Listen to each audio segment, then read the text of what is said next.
selesai, silahkan tempelkan ke depan.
Ruangan ini di dalam rangka mengikuti diseminasi budaya positif berupa aksi nyata yang dilakukan oleh calon guru penggerak dari SMA Negeri 1 Padangbola yang kebetulan kita laksanakan pada hari ini dan juga mungkin dilanjutkan pada besok hari, karena sebagaimana kita ketahui bahwa angkatan 9 guru penggerak ada 3 orang guru dari SMA Negeri 1 Padangbola, yaitu ada Ibu Yusmida SPD, ada Ibu Evianti Siregar SPD, dan ada Pak Safiruddin Siregar SPD. Alhamdulillah untuk angkatan 9 3 orang guru dari SMA Negeri 1 Padangbola. Selanjutnya Bapak dan Ibu, kita tidak lupa mengaturkan selawat beriring salam keharibaan Nabi kita Muhammad Shallallahu Alaihi Wasallam yang senantiasa kita harapkan syafaatnya di akhirat nanti. Yang kami hormati Bapak-bapak wakil kepala sekolah, yang kami hormati Bapak dan Ibu calon guru penggerak yang sudah bersama-sama dengan kita di ruangan ini, dan juga yang kami hormati Bapak dan Ibu guru sebagai peserta di dalam kegiatan diseminasi budaya positif dalam rangkaian kegiatan dari guru penggerak SMA Negeri 1 Padangbola angkatan 9. Bapak dan Ibu yang kami hormati, sebagaimana tadi disampaikan bahwa 3 orang dari sekolah kita SMA Negeri 1 Padangbola sebagai calon guru penggerak, di mana kegiatan ini sudah berlangsung, yaitu dari modul 1 sampai modul 11. Nah sekarang sudah masuk kepada modul 1/6 atau 21 sudah ya, modul 21 sudah memasuki modul itu.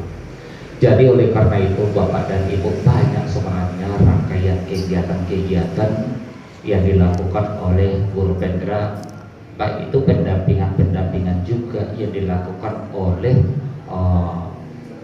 pengajar praktek. Nah ini juga sudah dilakukan, ada di ruangan kepala sekolah, ada juga di ruangan ini. Demikian juga mungkin untuk kegiatan kepada siswa, demikian juga untuk membuat laporan-laporan, baik itu berupa foto ataupun kegiatan-kegiatan lain yang berupa divideokan. Nah jadi banyak kegiatan-kegiatan. Dan kebetulan pada hari ini, nah yaitu dilaksanakan kegiatan berupa diseminasi budaya positif. Bapak dan Ibu, tentu kegiatan daripada guru penggerak diseminasi budaya positif ini bukan hanya istilahnya sekedar lalu begitu saja demi untuk kepentingan daripada guru penggerak nanti. Sebelumnya juga kepada guru penggerak sebelumnya, yaitu ada di sini Pak Rajiul, ada juga Pak Sapri. Nah ini juga hal seperti ini ada. Jadi oleh karena itu Bapak dan Ibu, selesai nanti angkatan 9 ini berarti sudah ada 5 orang guru penggerak dari sekolah kita. Kami berkeyakinan dengan adanya nanti 5 orang itu udah bisa terimbas nanti kepada kita secara keseluruhan, terutama tadi di dalam demonstrasi budaya positif ini. Bapak dan Ibu yang hormati, sebenarnya sudah ada begitu masukin siswa menyalak guru, itu budaya positif dari dulu sudah ada. Sebelum adanya COVID-19 pun dulu sudah ada itu, ya kan, cuma barangkali belum terprogram dengan sebaik-baiknya. Kalau ada tamu, nah juga kita suruh kepada siswa untuk senyum, menegur, mengucapkan selamat pagi, selamat datang. Kan itu sudah kita sampaikan, cuma saja belum terstruktur dengan sebaik-baiknya. Mudah-mudahan Bapak Ibu dengan 5 orang guru penggerak ditambah dengan kita memberikan masukan diskusi, nanti kita bisa minimal entah 1 atau 2 budaya positif yang kita kembangkan. Sehingga puncaknya nanti budaya positif itu kalau menurut saya adalah taat asas, taat hukum, artinya taat aturan. Sehingga dengan demikian mungkin nanti yang penegakan disiplin karena taat aturan, taat hukum tadi, taat norma, taat asas, mudah-mudahan nah itulah puncak daripada seluruhnya nanti. Kami yakin seperti itu. Tapi harus kita awali dulu dari hal-hal yang kecil sehingga nanti yang melebar mengembang kepada hal-hal yang lebih besar sebagaimana yang kita harapkan. Bapak dan Ibu yang kami hormati, barangkali demikianlah berupa bimbingan dan arahan yang mudah-mudahan seperti yang kami sampaikan tadi, nah berjalan dengan sebaik-baiknya dan kita tetap berada di bawah lindungan Tuhan Yang Maha Kuasa, tetap sehat walafiat, yang tidak ada kekurangan apapun juga. Didapatkan rezeki kita, mudah-mudahan keluarga kita semuanya mudah-mudahan tetap berada di bawah lindungan Tuhan Yang Maha Kuasa, Allah Subhanahu Wa Taala. Bapak dan Ibu yang kami hormati, demikian saja barangkali yang dapat kami sampaikan. Dengan menyerahkan diri ke ridho Allah Subhanahu Wa Taala, maka kegiatan diseminasi budaya positif oleh calon guru penggerak SMA Negeri 1 Padang Bola angkatan 9 angkatan 9 ya, dibuka secara resmi.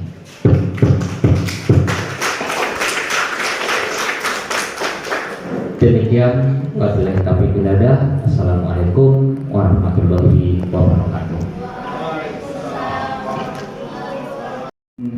Alhamdulillahi rabbil alamin, wahdahu wassalatu wassalamu ala asrafil anbiya'i wal mursalin wa ala alihi wa sahbihi ajmain. Allahumma ighfir lana dhunubana wa liwalidayna warhamhuma kama rabbayana shaghira. Ya Allah, ya Tuhan kami, berilah keberkahan pada acara kami ini. Ya Allah, ya Tuhan kami, Berilah kemudahan dan kekuatan bagi kami dalam melaksanakan kegiatan ini. Ya Allah, ya Tuhan kami, berilah kami kekuatan agar kami bisa menularkan apa yang kami dapat untuk sekolah SMA Negeri 1. Birahmatika ya arhamar rahimin. Ya Allah, ya Tuhan kami, ampunilah dosa-dosa kami. Ya Allah, ya Tuhan kami, lindungilah kami dalam melaksanakan tugas ini. Rabbana atina fid dunya hasanatan wa fil akhirati hasanatan wa qina azabannar. Subhana rabbika rabbil izzati amma yasifun wa salamun alal mursalin walhamdulillahi rabbil alamin.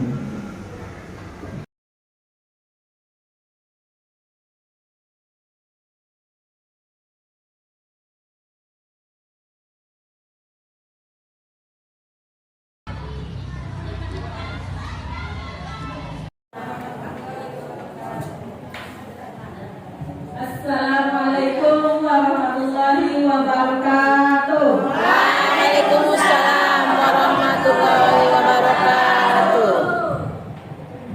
Selamat datang pada Bapak Ibu hadirin anggota diseminasi. Alhamdulillahirabbil alamin wa bihi nasta'in ala umurud dunya waddin. Asyhadu an la ilaha illallah wa asyhadu anna Muhammadan abduhu wa rasuluh. Pertama-tama marilah kita ucapkan puji dan syukur kehadirat Allah Subhanahu wa taala. Kembali hari ini kita melakukan diseminasi budaya positif. Terus selawat dan salam kehadirat Nabi Muhammad SAW dengan melawatkan Allahumma sholli ala sayyidina Muhammad wa ala ali sayyidina Muhammad. Selanjutnya masuklah kita ke acara inti, yaitu untuk memaparkan tugas calon guru penggerak angkatan ke-9 dengan tema diseminasi budaya positif di lingkungan sekolah. Kepada Ibu Epianti sebagai telah memadai, kami persilakan dengan segala hormat.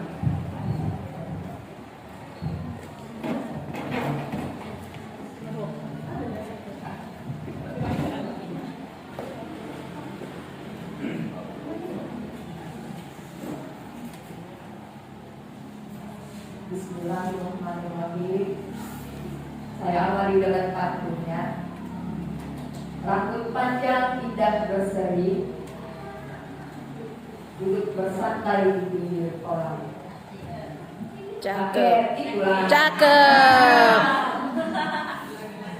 Pada acara mau mulai, izinkan saya menyampaikan salam. Assalamualaikum warahmatullahi wabarakatuh. Waalaikumsalam warahmatullahi wabarakatuh. Syukur alhamdulillah kita panjatkan kehadirat Allah Subhanahu wa taala yang telah memberikan kesempatan sehingga kita bisa berkumpul di ruangan ini untuk acara atau kegiatan diseminasi modul 14 tentang budaya positif.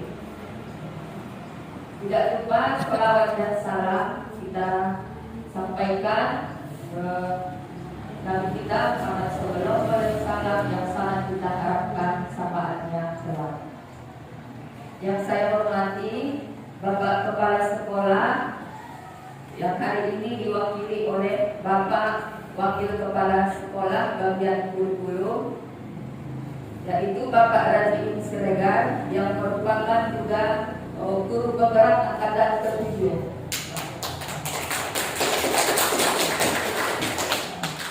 Nah, kemudian Bapak Ibu guru, calon guru penggerak dari sekolah kami yang sama-sama satu angkatan dengan saya, yaitu angkatan 9, Ibu Yusnidar Tanjung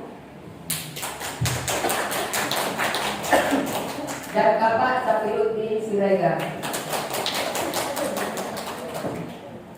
Dan yang saya hormati dan juga saya sayangi Bapak Ibu peserta diseminasi yang telah meringankan langkah, meluangkan waktu untuk dapat hadir di sini.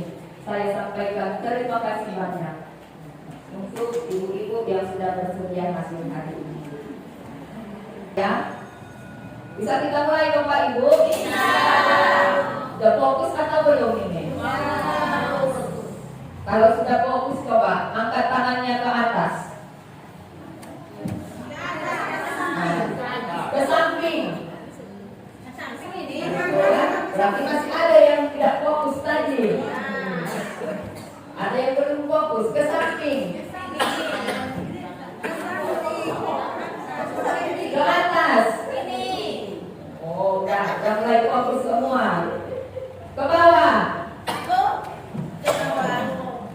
Satu lagi ke samping.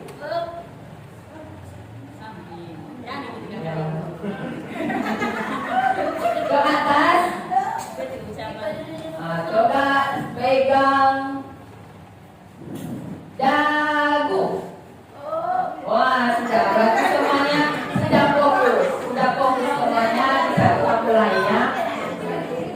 Tadi siapa tahu ada yang daring gitu kan. Nah, jadi hari ini materi kita tentang budaya positif.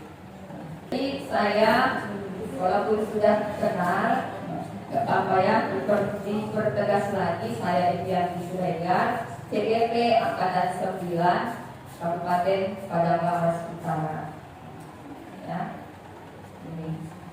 ini fasilitator dan pengajar praktek. Kita masuk ke materi budaya positif. Bolehlah kita mulai dulu dari ini ada pemikiran ada Dewan Tara. Berarti semua sudah kenal kan? Siapa itu Bapak? Siapa? Ada Dewan Tara. Bapak Ibu. Nah, jadi ini yang paling mendasar sekali ya, bahwa menurut Ki Hajar Dewantara, tujuan pendidikan filosofi pendidikan menurut Ki Hajar Dewantara itu adalah ini, menuntun segala kodrat alam, baik kodrat alam maupun kodrat zaman. Jadi kodrat itu ada alam dan ada zaman, agar anak dapat mencapai kebahagiaan dan keselamatan baik sebagai manusia maupun sebagai anggota masyarakat. Ini adalah anak, utamanya adalah murid, siswa. Apapun yang kita lakukan, murid. Nah, itulah kemudian ada istilah ini, semua yang kita lakukan itu harus berpihak pada murid. Itu dia. Nah, inilah dasarnya. Nah, kemudian salah satunya lagi yang harus kita ingat dari Ki Hajar Dewantara itu tentang ini, yang ketiga, semboyan dari Ki Hajar Dewantara. Masih ingat kan, Bapak Ibu guru?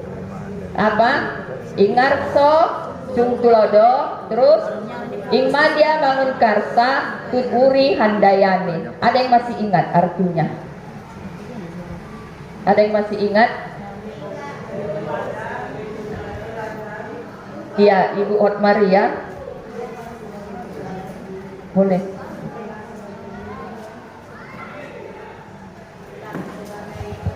Coba.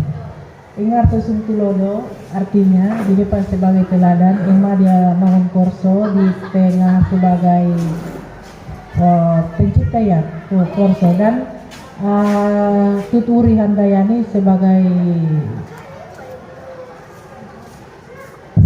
Boleh, nggak masalah. pendidik ya. Sudah benar, cuman ada biasa lupa kan? Ya. Karena dulu yang kita pelajari ini kan, ternyata ini sekarang dimunculkan kembali. Dan inilah dasar kita, kenapa tercipta Merdeka Belajar. Nah, inilah dia. Inilah dasar kita, termasuk nanti untuk budaya positif yang akan kita laksanakan. Ada lagi yang masih ingat? Ingarso Suntolodo Ing Madya Mangun Kusumo Tuturi Handayani. Mangun Karso Tuturi Handayani. Di depan memberikan contoh yang baik, di tengah dapat memberikan semangat, dan di belakang bisa memberi dorongan. Ya, itulah kan. Tepuk tangan untuk Ibu Atun.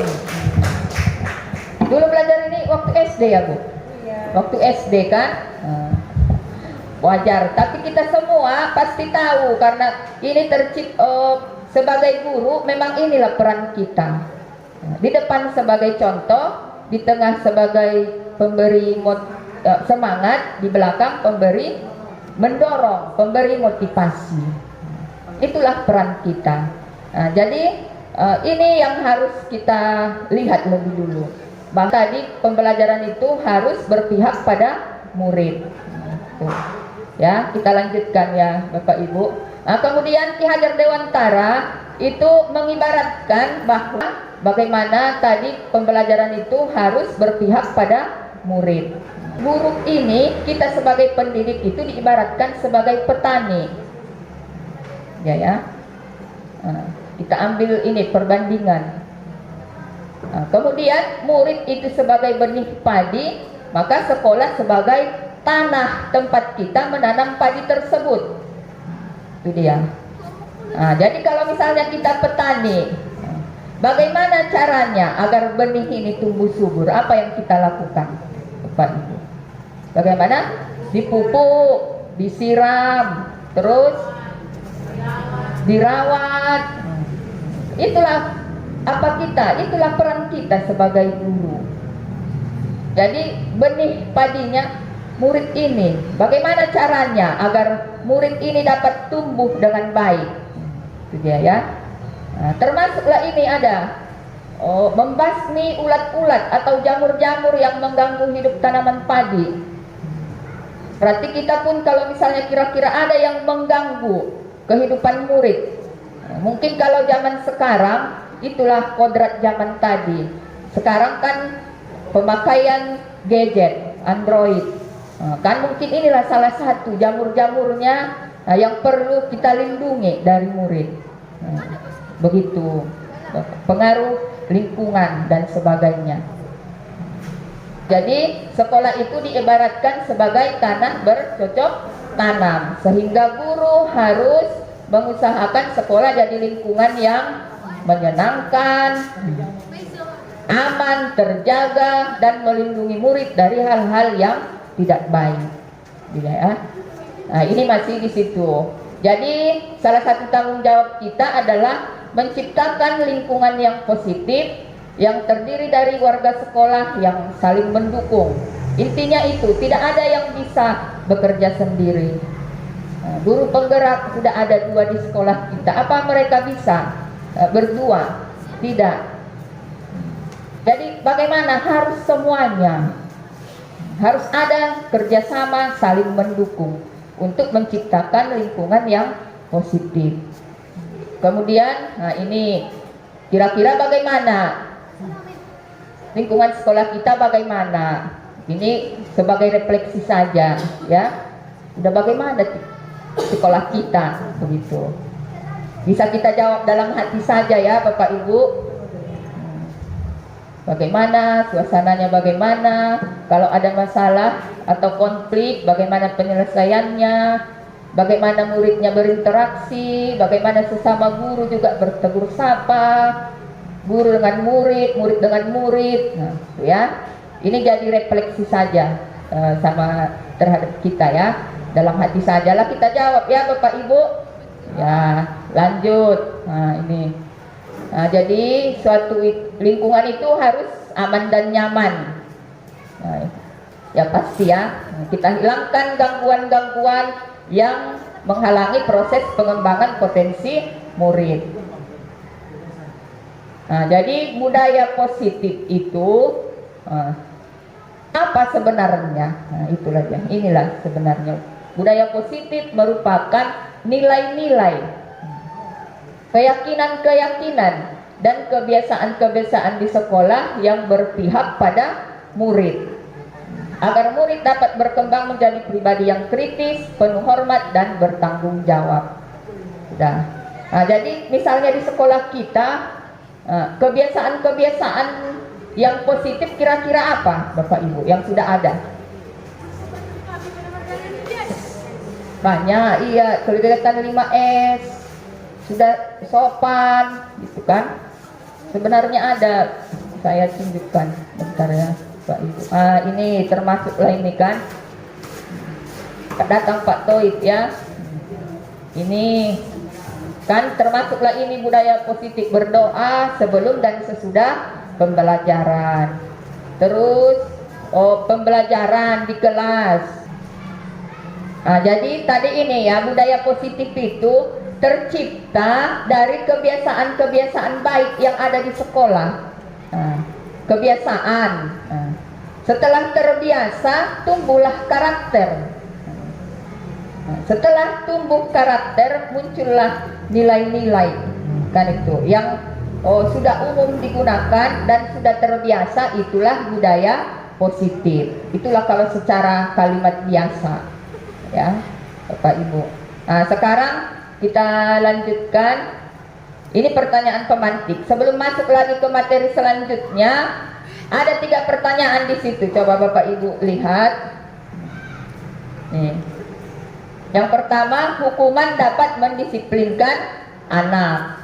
Yang kedua, pemberian hukuman yang hal positif, misalnya membaca, membersihkan halaman sekolah, itu dapat meningkatkan kedisiplinan anak. Terus memberikan penghargaan dapat meningkatkan motivasi belajar anak. Bagaimana Bapak Ibu? Setuju atau tidak dengan pertanyaan ini? Setuju. Ibu Kasdi setuju. Coba Ibu Kasdi kira-kira alasannya apa? Silahkan.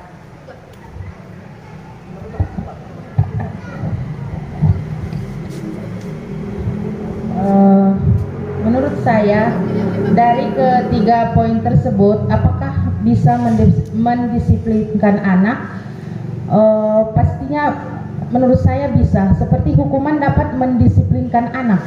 Jadi siapapun orangnya kalau dihukum, walaupun hukumannya positif, kan ada rasa malu, rasa bersalah, tentunya dapat meningkatkan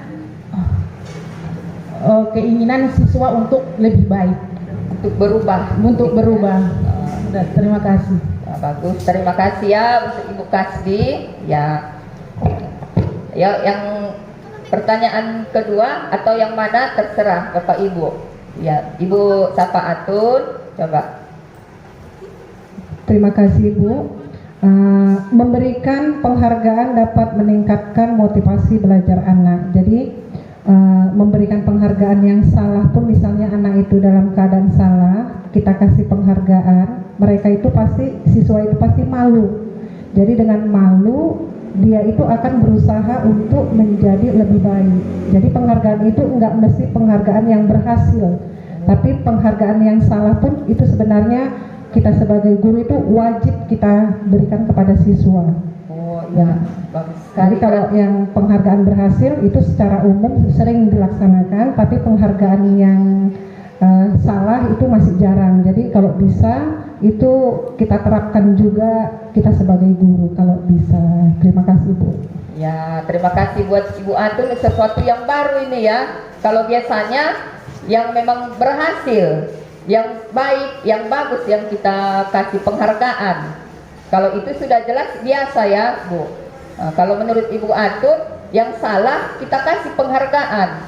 Tujuannya agar dapat berubah menjadi baik, itu ya. Itu menurut Ibu Safaatun. Ya, terima kasih ya Bu. Selanjutnya ini yang nomor 2. Apa sudah? Oh ya, Ibu Saibah, silakan Bu. Assalamualaikum warahmatullahi wabarakatuh. Waalaikumsalam. Saya ingin memberikan tanggapan mengenai nomor 2, pemberian hukuman yang hal positif, misalnya membaca, membersihkan halaman sekolah. Kalau menurut saya itu Bu tergantung ke muridnya.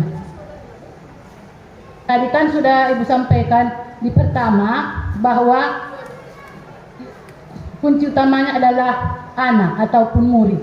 Ya. Jadi ada sebagian mungkin senang dia dengan hukuman itu akibat jerah. Ada sebagian mungkin membuat dia menjadi jahat. Ya. Jadi itulah yang belum bisa kita positifkan bagaimana keadaan anak ini. Ya. Assalamualaikum warahmatullahi taala wabarakatuh. Waalaikumsalam warahmatullahi wabarakatuh. Ya, sangat banyak hal baru ya banyak ilmu baru kita dapat ini dari Ibu Saibah. Iya, betul sekali Bu, karena setiap anak itu unik. Setiap anak itu punya karakter sendiri, berbeda dengan yang lain. Itulah tadi kodrat alam. Nah, tadi kan ada dua kan Bapak Ibu, ada kodrat alam, itu merupakan bawaan sifatnya. Kan? Kemudian ada kodrat zaman. Nah, kemudian tadi kita misalkan murid itu benih padi. Misalkan kita itu benih padi. Yang dapat kita lakukan hanya bagaimana agar padi ini tumbuh menjadi baik, tumbuh subur. Bisa kita ubah itu menjadi jagung? Tidak bisa. Nah, itulah maksud dari sini contoh ya Bu, karena dia sudah memiliki kodrat alamnya. Setiap pribadi itu, setiap murid adalah unik. Bagus ya, berarti ada untuk anak tertentu dapat meningkatkan kedisiplinannya, anak yang lain tidak dapat, begitu ya. Ya, terima kasih ya Ibu Saibah. Kita lanjutkan nih ya. Nah, langsung kita masuk ke konsep inti budaya positif. Nah, jadi ada 7 konsep di sini. Nah, inilah yang harus kita kuasai, kita pahami agar dapat menerapkan budaya positif. Itu dia. Apa saja? Yang pertama, perubahan paradigma belajar, atau boleh nanti ada stimulus respon istilahnya ya.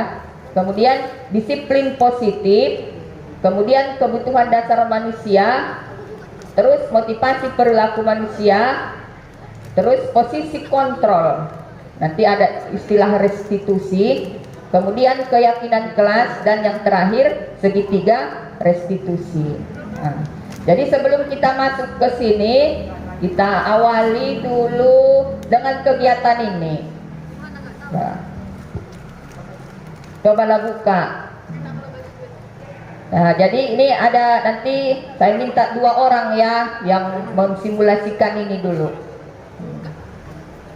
Ya, jadi ada 1 orang menyimpan rahasia. Yang satu lagi berusaha ingin tahu apa itu rahasiamu gitu. Nah, jadi dia sekuat tenaga berusaha untuk membuka rahasiamu. Sudah. Nah, jadi nanti caranya bisa ini, coba bisa membujuk, menghardik, mengintimidasi, memarahi, menggoda, kan, menggelitik. Itu apa? Ada deh. Bagi tahu dong. Penasaran? Nggak boleh dikasih tahu, rahasia. Oh, kok gitu kakak? Sok kali. Kok marah-marah? Namanya juga saya penasaran. Masa nggak boleh? Gitu aja nggak boleh? Nggak boleh kenapa? Rupanya kamu bisa marah, saya juga bisa marah. Oh, ya udah. Kalau kakak nggak mau ngasih tahu saya, biar saya ajak kawan-kawan yang lain untuk mencari tahu apa itu. Nggak aku kasih, kayak mana rupanya? Bagi tahu cepat. Nggak mau aku. Oh, saya cubit aja kak. Tindakan kriminal ya. Biar aja. Oh, ini tindakan tidak menyenangkan. Nggak mau aku kasih, kenapa rupanya? Tahu nggak ada? Sekali lagi saya bilang, kakak kasih tahu nggak sama saya apa itu? Punya attitude apa nggak, jangan maksa-maksa. Coba aja saya nanti tuh, pasti kakak juga penasaran. Nggak penasaran aku. Kak Lid, ayolah. Saya sudah sering dirayu, tidak perlu merayu-rayu. Kakak tahu kan kantin yang di belakang sana? Tahu, kenapa rupanya? Di situ ada ipumi enak kali. Nggak suka saya ipumi. Nanti saya bandarin kakak pakai es cappuccino. Oh, maaf ya, nggak suka cappuccino. Jadi apa dong kakak lah? Kakak dulu kayak Aladin itu, ada satu permintaan biar saya turutin. Nanti saya turutin, kakak pun kasih tahu apa yang kakak simpan itu. Kayaknya kamu nggak akan mampu. Apa coba? Apa sih yang nggak mampu? Tukang bubur aja bisa naik haji.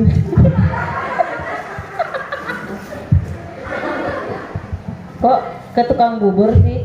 Ini yang di tanganku bukan bubur ya. kan yang lagi viral-viral kayak gitu kak, tukang bubur naik haji. Ayo coba kakak minta sesuatu sama saya. Ayolah kak, kakak kan baik, cantik lagi. Oh, kalau cantik dari dulu. Makanya abang suka sama kakak. Ayolah kak, kak Li. Itu apamu tahu apa yang ku pegang? Ya namanya aku penasaran. Ayolah kak. Kayak mana ya? Kakak ini baik loh. Kalau Ah. aku kasih, biar apa samamu? Ya kan kita jadi sama-sama tahu. Nanti kita nggak usah kasih tahu sama yang lain. Oh, jadi kita mau bestian nih. Iya, gantian. Jangan Ibu Atika aja besti kakak.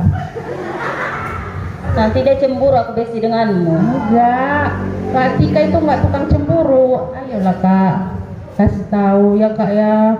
Kak, Adalah kasihan aku samamu. apa coba? Oh, tiket umrah.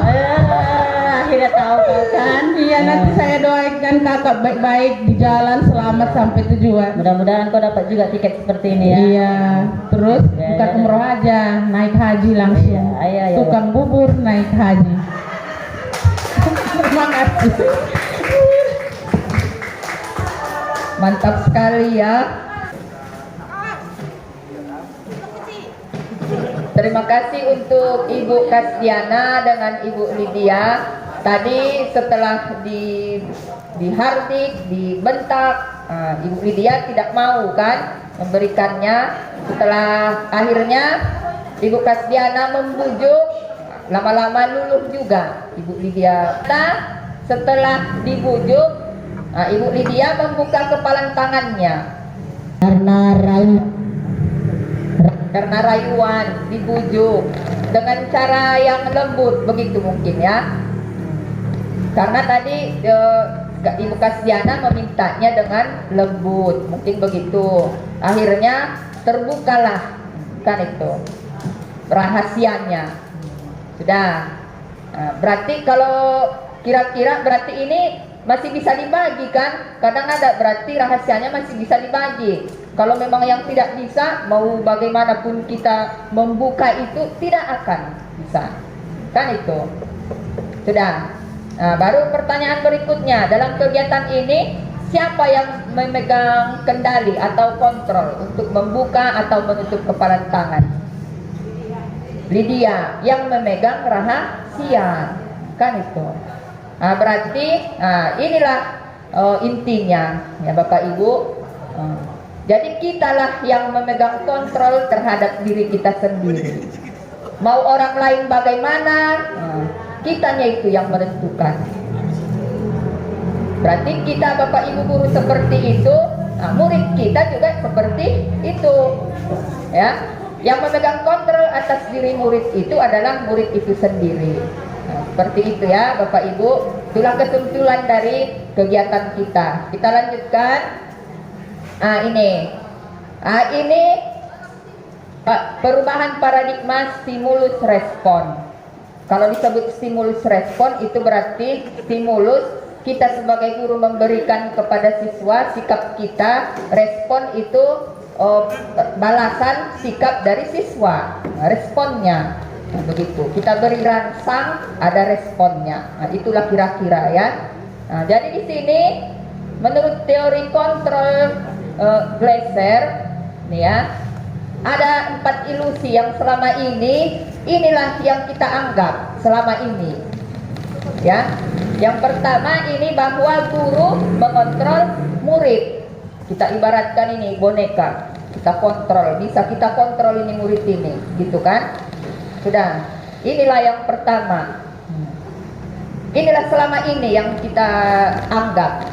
Yang kedua, bahwa semua penguatan positif, efektif dan bermanfaat, termasuklah penghargaan itu. Penghargaan itu efektif dan bermanfaat.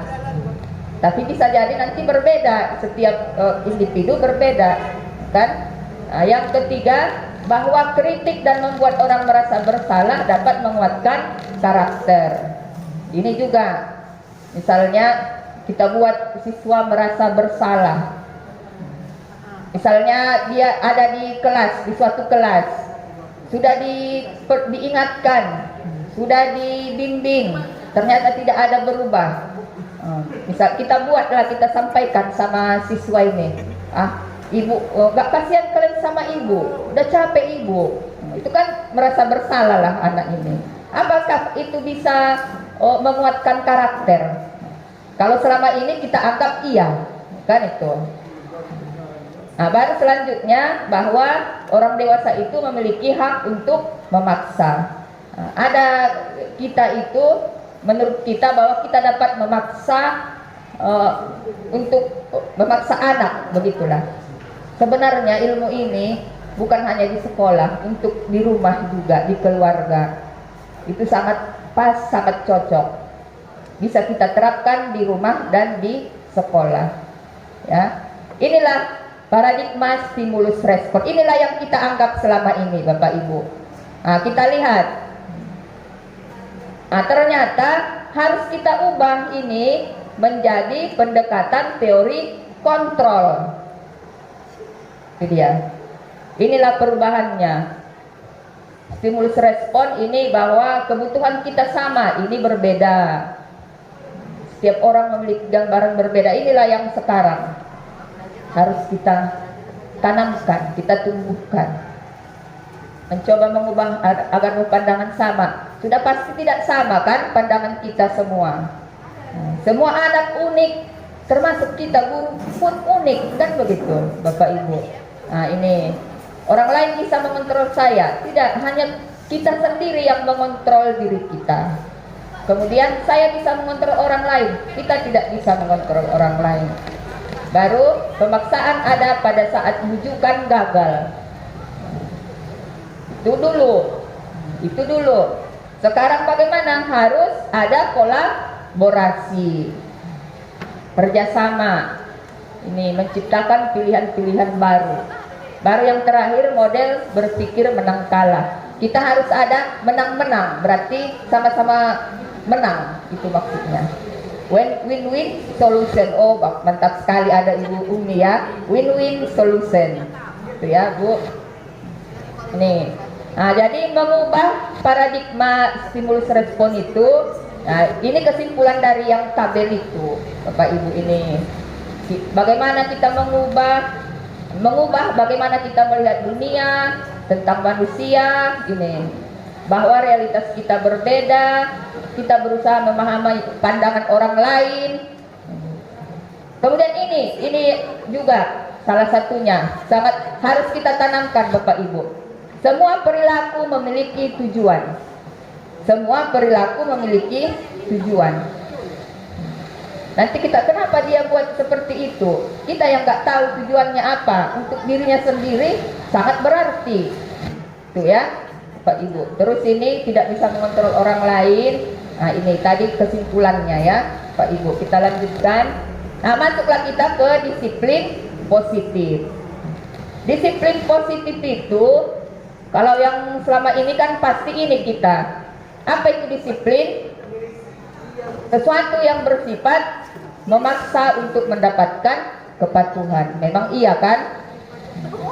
Kalau dia patuh berarti dia berdisiplin, begitu kan kalau kesannya. Nah, sekarang disiplin ini harus ada positifnya. Apa bedanya? Gitu. Nah, ternyata disiplin itu sendiri arti asal katanya dari disiplina, artinya belajar. Ya. Nah, ini disiplin positif merupakan cara menerapkan disiplin pada murid. Kita memang harus dia patuh, tapi ini dengan kesadaran dan memberdayakan murid sesuai nilai kebajikan. Kalau sudah sadar bagaimana? Tanpa ada paksaan, sogokan maupun hadiah. Jadi dia tidak merasa terpaksa. Itulah disiplin positif. Bagaimana caranya agar dia mematuhi peraturan tanpa terpaksa? Nah, itulah tugas kita sebagai guru ini. Menciptakan murid yang memiliki disiplin diri sehingga berperilaku sesuai nilai kebajikan. Ini intinya, memiliki motivasi intrinsik dari dalam dirinya.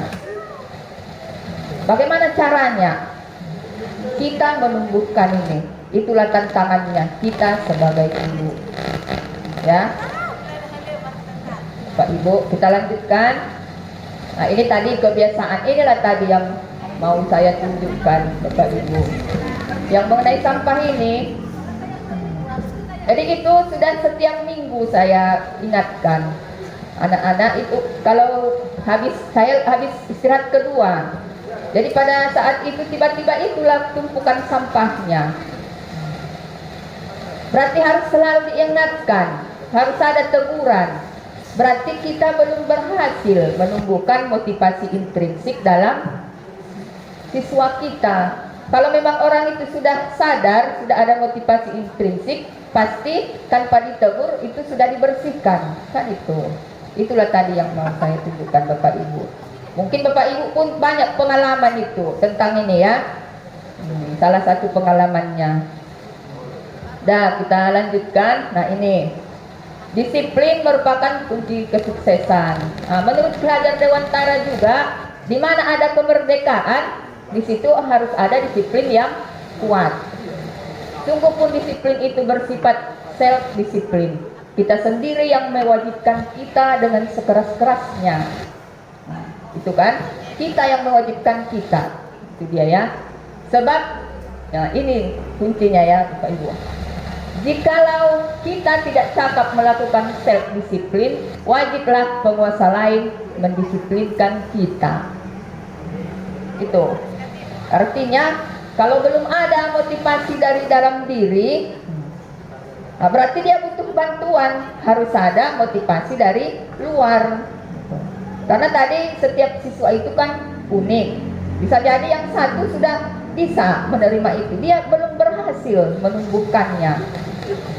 Berarti harus ada motivasi dari luar. Seperti itu Bapak Ibu. Kita lanjutkan.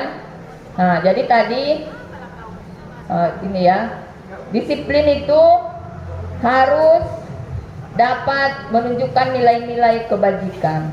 Nah, ini nilai-nilai kebajikan universal.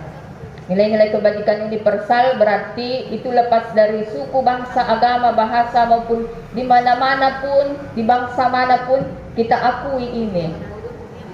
Kan? Agama apapun mengakui ini bahwa baik.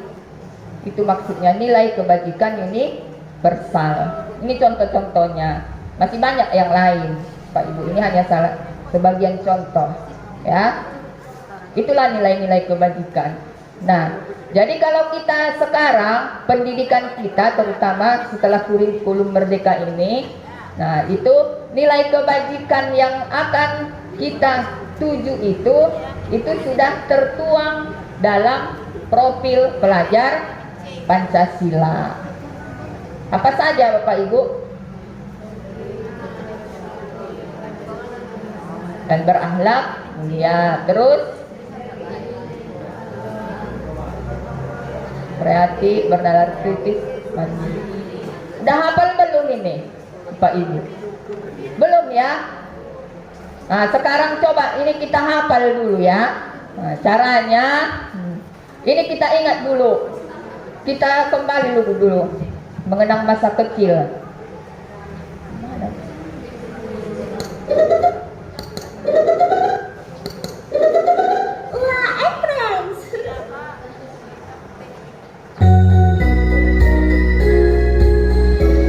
Pasti tahu semua kan?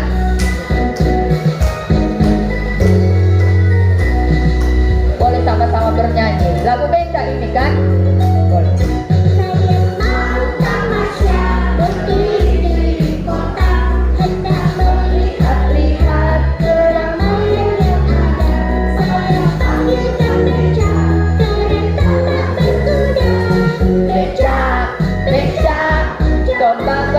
Saya belum masih musik duduk sendiri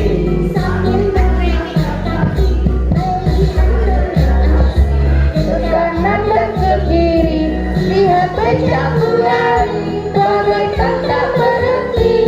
Becak jalan hati-hati. Udah kan? Atau mau siap sampai siap? Sudah. Nah, sekarang Nah, ini dengan nada becak kita hafal ini. Gak apa-apa yang ada suaranya saja, tapi sambil kita ikuti ya, Bapak Ibu. 1, 2, 3. Sama-sama ya, Bapak Ibu. Ini.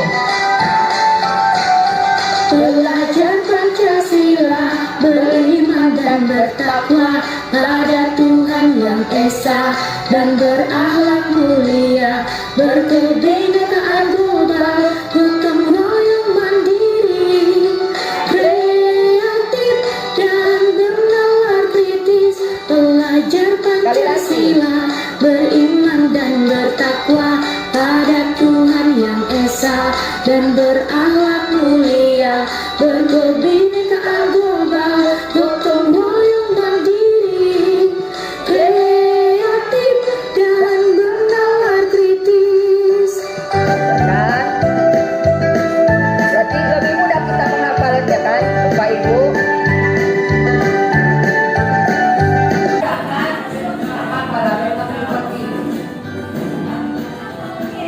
Kita ulang ya, biar diingat lagi. Belajar Pancasila, beriman dan bertakwa pada Tuhan yang Esa, dan berakhlak mulia, berkebinekaan global, gotong royong mandiri, kreatif dan bernalar kritis.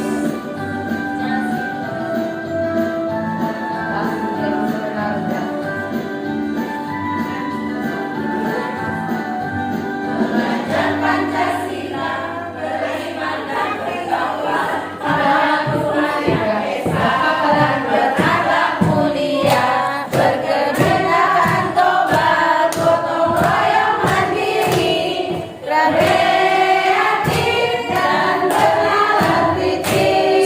Dan semuanya ya.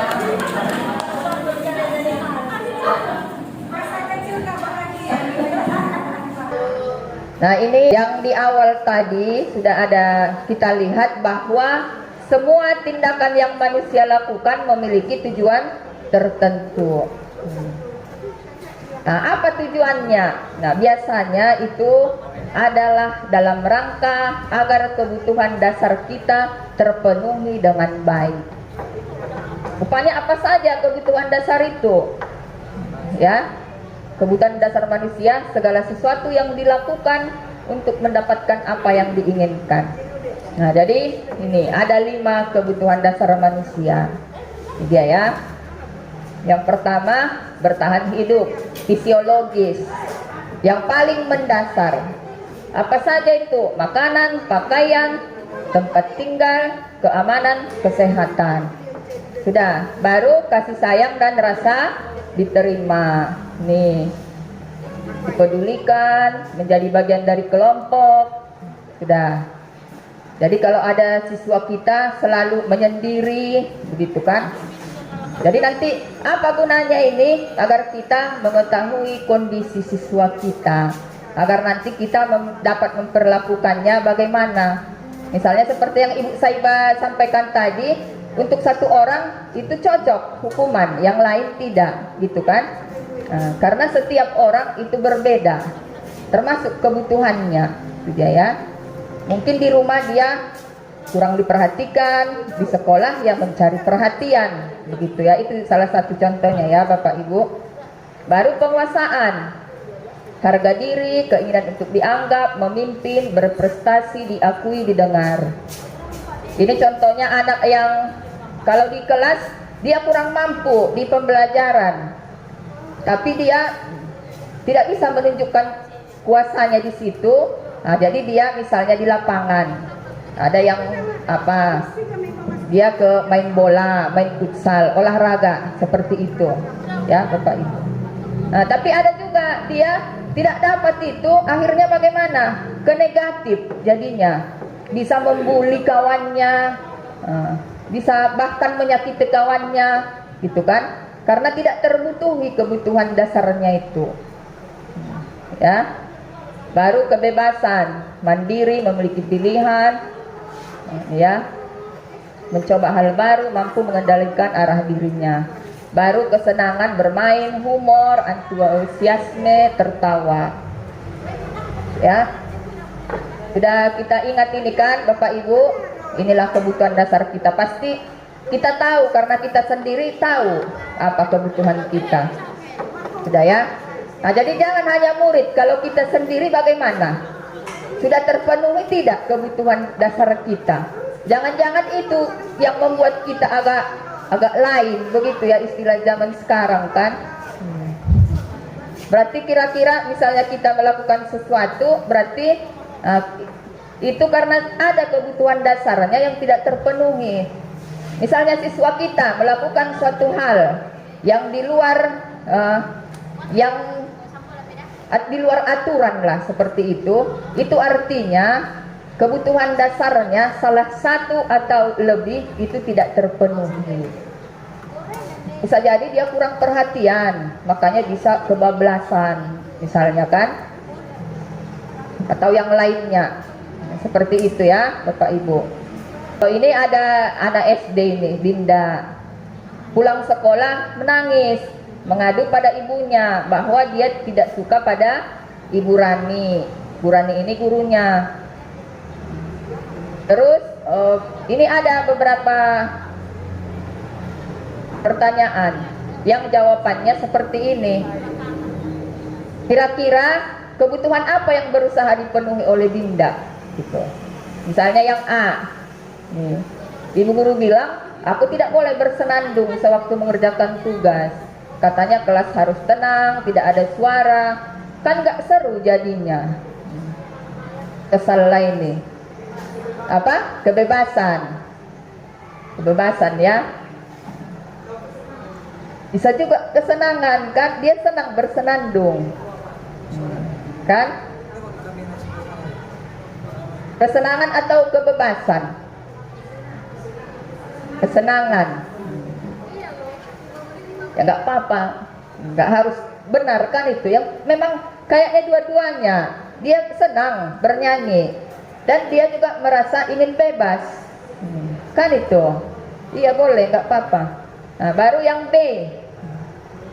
Ibu guru tidak menyapa aku hari ini, padahal aku pakai jepit rambut baru.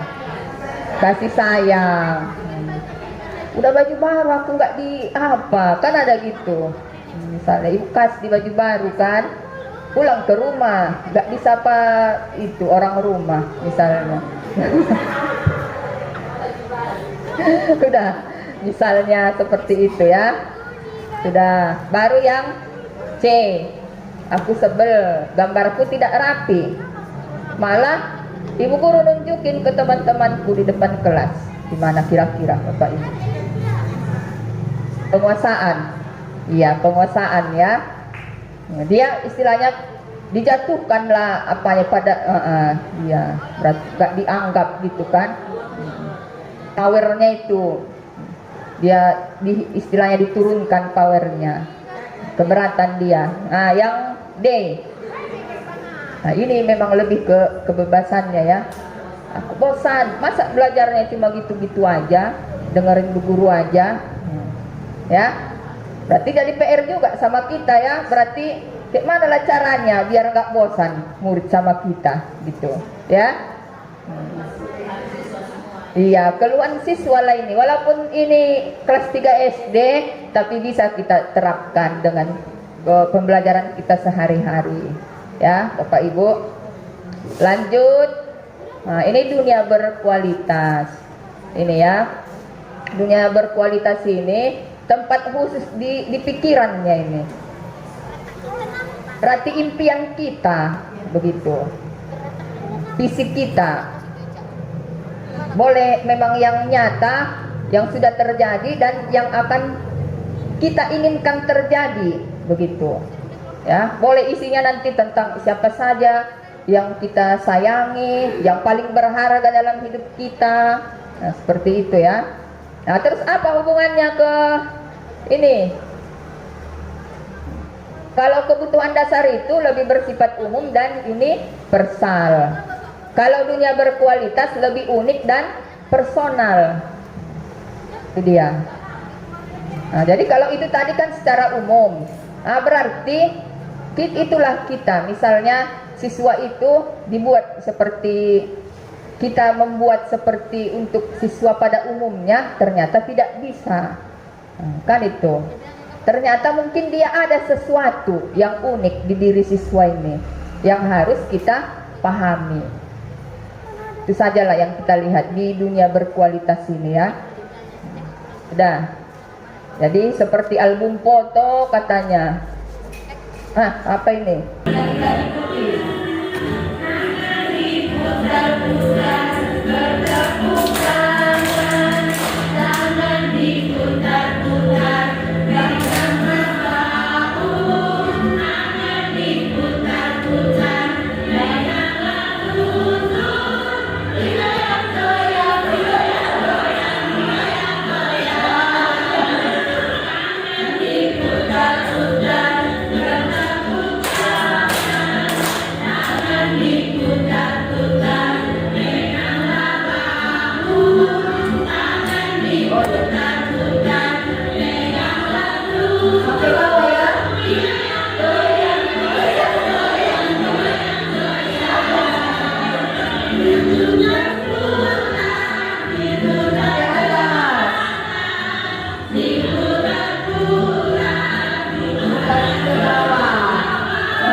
Ini kira-kira pertanyaan untuk masing-masing diri kita ini, Bapak Ibu.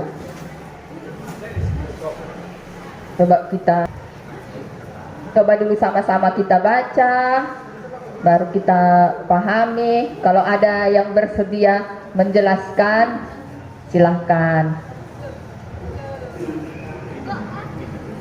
Bila di sekolah Anda tidak ada peraturan yang mengharuskan guru datang tepat waktu, terus tidak ada surat teguran bagi guru yang datang terlambat, dan tidak ada atasan yang memuji Anda, mau datang cepat, mau datang belum mau buka gerbang gak dipuji misalnya, apakah Anda tetap datang tepat waktu untuk mengajar murid-murid Anda? Jelaskan alasan Anda. Oleh Ibu Otmaria dulu, baru nanti Ibu Ummi ya. Beda lah itu Bu, beda itu, satu baru si Hombing, satu baru Pasar Ibu. Assalamualaikum warahmatullahi wabarakatuh. Saya akan mencoba menjawab ya Bu. Melihat kondisi bila sekolah Anda tidak ada peraturan yang mengharuskan guru datang tepat waktu, dan tidak ada surat teguran bagi guru yang datang terlambat, dan tidak ada atasan yang memuji Anda, apakah Anda akan tetap datang tepat waktu untuk mengajar murid-murid Anda? Jawabnya adalah ya, saya sebagai guru tetap datang mengajar tepat waktu. Tepuk tangannya dulu. Alasannya, karena kita sebagai guru bukan hanya mengharapkan reward, ya, mengharapkan pujian ataupun hamba, tapi kita sadar kodrat kita adalah guru yang siap mendidik anak-anak kita sesuai dengan waktu yang telah ditentukan tanpa mengharapkan reward ataupun pujian dari sekolah ataupun pihak yang lain. Ya. Itu saja. Terima kasih. Assalamualaikum warahmatullahi wabarakatuh. Ya, terima kasih Bu Maria. Ya, harus tanggung jawab. Ya, Bu.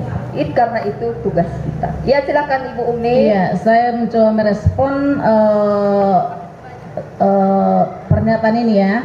Kalau tidak ada misalnya yang kasih teguran atau kasih reward kalau terlambat, apakah akan terus datang tepat waktu untuk mengajar murid-murid Anda?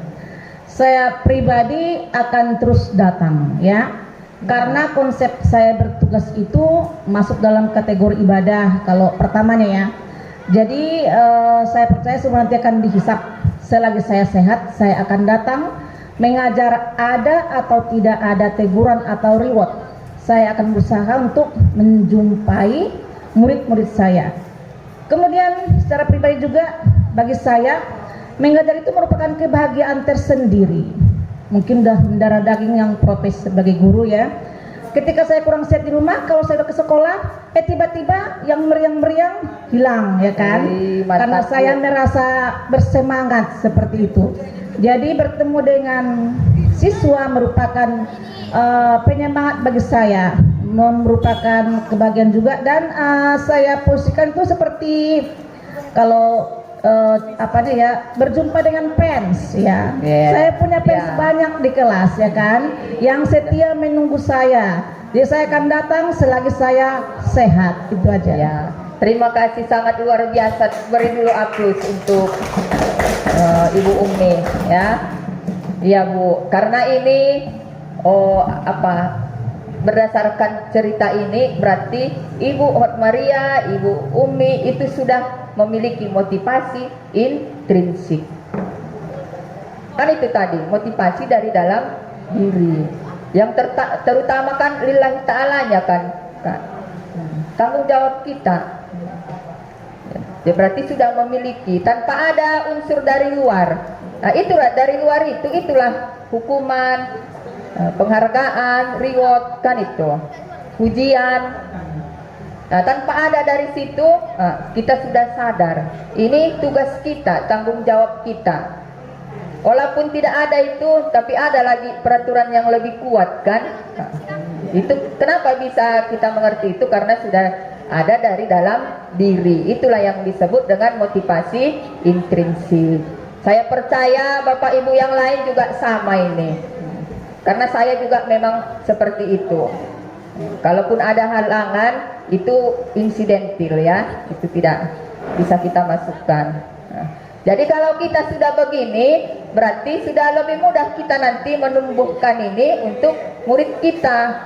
Karena itulah tadi kita harus sebagai mampu berperan sebagai contoh untuk anak murid kita. Itu yang kita harapkan ya Bapak Ibu.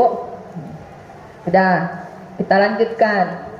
Nah ini, karena perilaku manusia itu ada secara umum didasari oleh tiga motivasi perilaku manusia ini. Teori motivasi perilaku manusia. Yang pertama, untuk menghindari ketidaknyamanan, kurang ini ya, dan hukuman. Nah, berarti misalnya tadilah, kalau misalnya ada karena ada surat teguran baru mau datang, kan itu tepat waktu, itu berarti menghindari ketidaknyamanan. Nah, baru mengharap imbalan atau hadiah. Ini kan bukan hanya berupa barang, pujian kan hadiah juga. Nah, ini kedua ini merupakan motivasi ekstrinsik yang berasal dari luar. Nah, jadi yang motivasi intrinsik itu yang bagaimana? Yang menghargai nilai kebajikan. Nilai kebajikan salah satunya itulah tanggung jawab, kesadaran diri, saling menghormati. Kita hormati juga siswa yang sudah datang lebih dulu, kan itu Bapak Ibu. Nah, dia menghargai nilai kebajikan juga menghargai dirinya sendiri. Itulah motivasi intrinsik. Menjadi yang bagaimana saya, itu pilihan kita, kontrol diri kita, Bapak Ibu. Nah, inilah teori perilaku manusia. Nah, begitu juga dengan murid kita, pasti memiliki ini juga. Inilah motivasi dari setiap perilaku siswa kita. Ya, inilah semua perilaku itu. Ada 3 yang memotivasinya. Kita lanjutkan ya. Nah, jadi ternyata hukuman dan penghargaan itu masuk ke konsep disiplin dengan identitas gagal. Itu ada yang gagal, ada yang sukses. Nih ya. Nah, kalau hukuman itu kan bentuknya memaksa, menyakiti ini. Ya. Ini. Ya. Sudah sama-sama tahu lah kita ya, Bapak Ibu guru, kalau penghargaan itu efektif, tapi dia dalam jangka pendek. Baru ada istilah merusak hubungan, baru ada menghukum. Nah, ini kalau saya mengikuti pendidikan ini pada materi ini yang sangat menarik bagi saya. Ternyata penghargaan itu menghukum. Iya, ini juga penghargaan itu merusak hubungan. Nah, misalkan ada siswa, misalnya kita beri penghargaan terus, kita puji. Nah, ini bisa merusak hubungannya dengan kawannya yang lain, misalnya. Atau kita dengan murid kita juga bisa, misalnya kita pada suatu saat lupa, atau memang dia tidak layak lagi diberikan pujian, nah kita tidak memujinya lagi, itu bisa merusak hubungan kita juga dengan siswa tersebut. Itu maknanya. Ini memang sesuatu yang menarik buat saya waktu itu.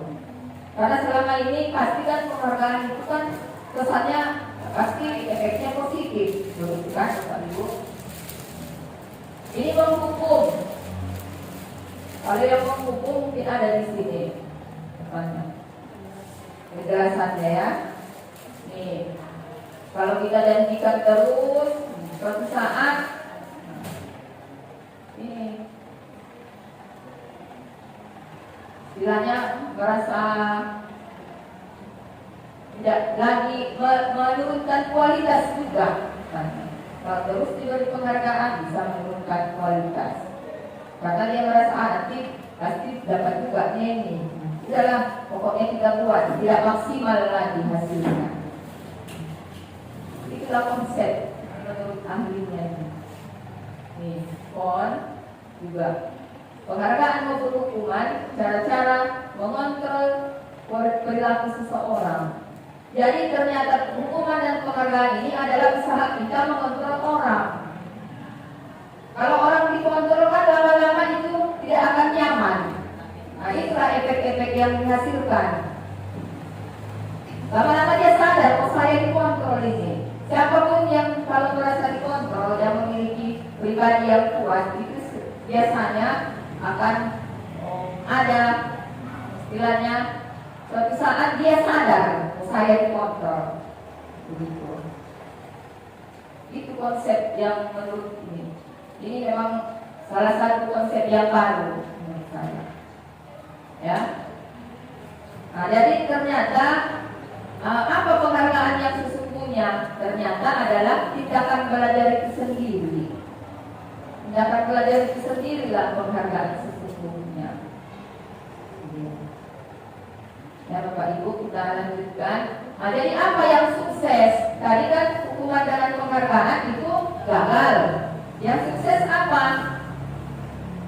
Konsekuensi dan ada istilah restitusi.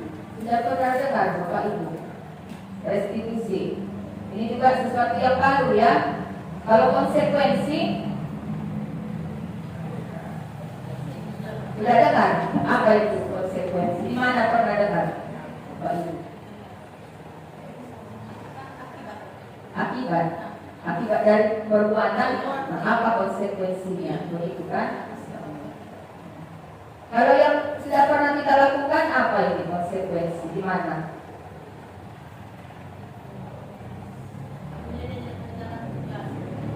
Kalau tidak mengerjakan tugas, terus ya apa konsekuensinya? Nah, begitu. Ya bagus. Ya berarti memang sudah kita laksanakan. Nah, sudah. Iya, istilahnya. Ternyata begini, sama itu dengan restitusi. Ternyata ada itu, ternyata kami buat ini selama ini, tapi tidak tahu bahwa memang itu istilahnya. Ya. Jadi sudah tahu di mana ini. Coba Bapak Ibu, terutama wali kelas, kalau saya amati masuk di kelas, sudah rata-rata sudah buat kesepakatan kelas kan? Ada kan? Kesepakatan kelas. Itu kesepakatan kelas harus kita tingkatkan menjadi keyakinan kelas. Sudah ada Bapak Ibu yang buat? Ada keyakinan kelas. Nah, itu nanti harus kita tingkatkan menjadi keyakinan kelas. Apa bedanya? Gitu kan? Kesepakatan kelas dengan keyakinan kelas. Itu nanti di situ kita lihat konsekuensi itu. Ya. Kemudian nanti ada restitusi. Kalau di konsekuensi stimulus respon. Misalnya itu tadi apa kalau kamu tidak mengerjakan PR 3 kali, apa respon bukan gitu. Nanti konsekuensinya begini Bu, membayar bawa itu ya, membayar nanti Bu melihat Bu. Tapi kalau kesepakatan ya nggak apa-apa, sudah kesepakatan kan boleh. Nah, itu penguatannya jangka pendek. Terus murid menghormati peraturan, tapi ada kekurangannya. Dia kehilangan waktu untuk merenungi kesalahan. Ada misalnya banyak uangnya, udahlah nggak apa-apa lah, nggak mengerjakan PR 3 kali, orang bayar kok. Nah, ya jatuh segini kan? Itu, nah itu ini kehilangan waktu untuk merenungi kesalahan. Ya, nah, kalau restitusi ini ada kelebihannya. Nah, murid itu bertanggung jawab atas perilakunya. Terus penguatannya jangka panjang. Terus murid memegang kontrol atas dirinya. Yang terakhir, murid memiliki motivasi intrinsik dalam berperilaku. Ya, ini jadi restitusi itu adalah proses menciptakan kondisi bagi murid untuk memperbaiki kesalahan mereka sehingga mereka bisa kembali pada kelompok mereka dengan karakter yang lebih kuat. Jadi nanti kita bagaimana usaha kita agar dia setelah melakukan kesalahan dia bisa kuat lagi, dia bisa berdiri lagi di kakinya, dia bisa lagi menghadapi kawan-kawannya. Ibarat dia melakukan sesuatu yang sangat fatal, bagaimana cara kita mengembalikan harga dirinya, mengembalikan dia ke kawan teman-temannya dengan karakter yang lebih kuat. Jadi bukan kita hanya mau salah, jangan hanya menyalahkan, tapi kita mencari solusi agar ini tadi terciptalah dia dengan karakter yang lebih kuat. Karena tidak ada manusia yang tidak salah, kan? Tidak ada manusia yang sempurna. Itu konsepnya ini. Jadi kita cari solusi untuk masalah mereka. Kita bantu mereka berpikir. Yang mencari solusi itu mereka, tapi kita membantu mereka mencari solusi itu. Itu isi restitusi itu ya Bapak Ibu. Nah, jadi ini bedanya hukuman, konsekuensi dan restitusi.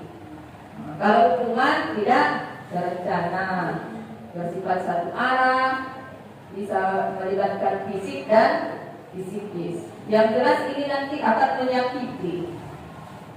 Kalau hukuman itu akan menyakiti.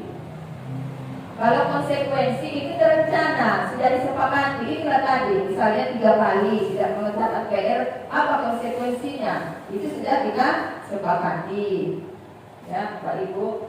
Tapi murid tetap dibuat tidak nyaman. Tetap tidak nyaman dia, walaupun disepakati, dia tetap tidak nyaman. Baru jika guru selalu memonitor murid. Kalau restitusi solusi, kita ciptakan kondisi untuk memperbaiki kesalahannya.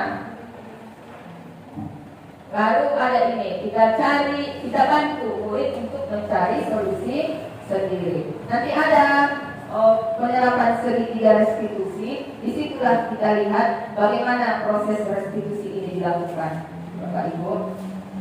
Lanjut, nah ini contoh kasus. Ada murid yang datang terlambat.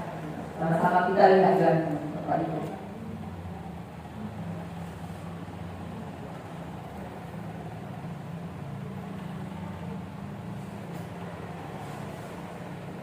Ya, sudah jelas contohnya Bapak Ibu, perbedaannya. Kalau hukuman ini sama-sama kasusnya sama, muridnya datang terlambat. Maaf ya Bu, Ibu mau tanya. Iya, ya silakan Bu. Ini kan kasusnya sama. Kemudian kalau kita mendengar yang melalui restitusi, berarti kan kita juga berdialog dengan anaknya kan? Iya. Baru kita yang saya bayangkan ya, baru kita cari tahu, kemudian kita minta sama dia bagaimana cara dia menyelesaikan masalah dia tersebut. Kemudian kita sama-sama menyepakati satu hal tentang masalahnya itu yang ada perawat provokasi itu. Kedepannya kalau misalnya terjadi lagi akan begitu yang akan dilakukan. Apakah seperti itu? Ya, benar sekali. Nah, Iya, kita mengajak berdialog. iya. Itu yang langkah pertama. Setelah itu kita tanya kenapa dia melakukan itu, kenapa bisa terlambat, kan Bu? Terus, nah baru setelah itu mula-mula, nanti ada sedikit tapi secara umum itulah kan Bu. Nah setelah itu kita tanya apa solusinya biar nggak terlambat lagi. Dari dia kita minta. Dari dia. Iya, iya, bukan kita kan? Bukan, kita hanya menggali dari dia, kita bantu dia. Berarti kan masuk hukuman dan konsekuensi kalau kita buat. Iya, bukan kita Bu, dia. Iya. Misalnya nanti Bu, saya akan, misalnya, kalau kita rata-rata ada 2 kalimat sakti kalau saya yang jumpa dengan siswa terlambat, 2 kalimat sakti. Satu terlambat bangun, satu lagi mengantar adik. Ini selalu setiap di kelas-kelas kan Ibu Putri lagi Deka. Yang 2 ini selalu mengantar adik dan terlambat bangun. Nah, jadi kita tanya lah apa solusinya biar nggak terlambat bangun lagi. Kan beda-beda nanti siswa yang ini mungkin dia karena saya sering begadang, berarti lebih cepat lagi tidurnya, kan? Atau misalnya siapa yang di rumah yang dapat membangunkannya, kan itu. Ada memang Bu, bapak saya Bu pagi-pagi udah pergi ke pasar jualan. Kalau itu pernah saya, siapa kawan sini, kawan akrab sini, tolong telepon, bisa kan minta tolong telepon sama dia. Oh iya Bu, nanti saya minta tolong. Jadi bukan kita yang bilang kau minta tolong sama dia ya, tapi kita arahkan. Dialog inilah fungsinya. Itu kan ada kawan bukan? Oh iya Bu ada sini, dia yang cari, begitu. Itu bisa nanti dia menghubungi. Atau Bu saya nanti pasang alarm lah Bu, kan? Itu dia. Nah seperti itu. Ya ini. Nah, terus ini ada guru menanyakan keyakinan diri, keyakinan kelas dan sekolah. Itu dia. Ya. Sudah kira-kira sudah bisa kita lihat perbedaannya Bapak Ibu. Sudah mulai begitu ya. Memang harus dilaksanakan ini, harus dia lebih jelasnya. Nah ini seperti apa ya? Kira-kira ini hukuman atau konsekuensi? Kita lihat satu persatu. Dari keliling lapangan basket 2 kali karena terlambat hadir ke sekolah. Hukuman, ya. Makanya hukuman ini kan menyakiti. Kadang kita berpikir lagi, dia terlambat. Biasanya terlambat bangun, jangan-jangan belum sarapan. Kita lagi keliling. Kalau pingsan bagaimana? Kan? Nah, sebenarnya itu juga jadi pertimbangan buat kita. Ya, Bapak Ibu ya. pengalaman di hukum piket katanya bukan? Iya. Nomor 1-2 mereka terlambat masuk ke kelas ngos-ngosan. Jadi Iya. saya selesaikan apa hukumannya? Berjalan jongkok dari sana sampai ke bank disuruh piket, ya kan? Saya yang menerima mereka di kelas saya bekasnya kalau ngos-ngosan keringat beban jadi keringat. Dia Iya. sudah kecapean dia ngos-ngosan besar-besar. Udah siap? Oh iya, memang itu ya, Bu. Karena kita pertimbangkan lah seperti itu ya. Cocok kan Bapak Ibu? Ini sebenarnya ini keseharian kita nih yang kita belajar, membuka mata hati kita lagi, iya ya. Nah baru ini membersihkan coretan yang dibuatnya di meja tulis. Konsekuensi itu bentuknya tanggung jawab, kan? Nanti coretnya, berarti kan istilahnya mungkin ini sudah memang masuk di keyakinan kelas mereka atau kesepakatan kelas dulu yang sudah kita buat ya. Nanti kita lihat keyakinan kelas itu apa bedanya, ya setingkat lebih ada maknanya, lebih kuat. Murid diminta untuk push up 15 kali karena tidak memakai seragam sekolah dengan lengkap. Hukuman sama dengan ini ya. Baru murid diminta bertelanjang kaki sepanjang hari karena tidak menggunakan sepatu warna hitam.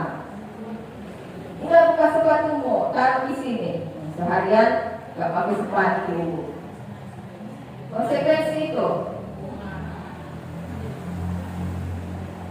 Kalau ada yang paling pilih konsekuensi, ya. Kalau ibu yang lain, hukuman ya, karena itu menyakitinya, menyakiti fisikisnya, kan? Walaupun fisiknya mungkin nggak apa-apa lah jalan di apa, mungkin bisa jadi. Kalau secara apa nggak apa-apa itu aman ya jalan di nggak pakai alas kaki, tapi kan hatinya, kan itu. Malu dia, pasti malu kan? Itu hukuman. Ini menggantikan kertas tugas teman yang dicoret, konsekuensi. Ini, iya. Berarti di depan kelas sambil mengangkat satu kaki karena tidak bisa menjawab pertanyaan. Nah, dari sana membedakan kan Bapak Ibu mana yang hukuman, mana yang konsekuensi. Memang ini bisa menjadi konsekuensi kalau sudah disepakati, kan itu. Kalau sudah disepakati, kalau memang tidak ada kesepakatan, nah itu termasuk hukuman.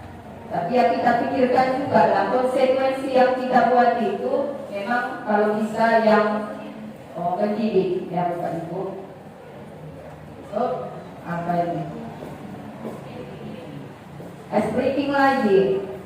Ada dua materi lagi kita ya, nanti singkatan ini. Berarti nggak semua Bapak Ibu. Lama kalau lihat gerakan itu seadanya saja ya. Seadanya saja.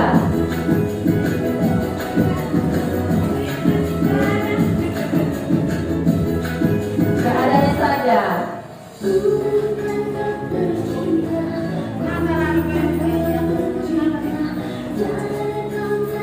Ya, seadanya saya pokoknya gerak.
itu bersifat memaksa dan dibuat sepihak. Itu kan pihak sekolah yang buat, Bapak Ibu. Kalau keyakinan kelas itu berdasarkan kesadaran akan kebajikan universal. Baru itu dibuat berdasarkan kesepakatan. Itulah yang kita kan sudah membuat kesepakatan kelas. Ada Bapak Ibu yang ingat apa salah satu kesepakatan kelasnya?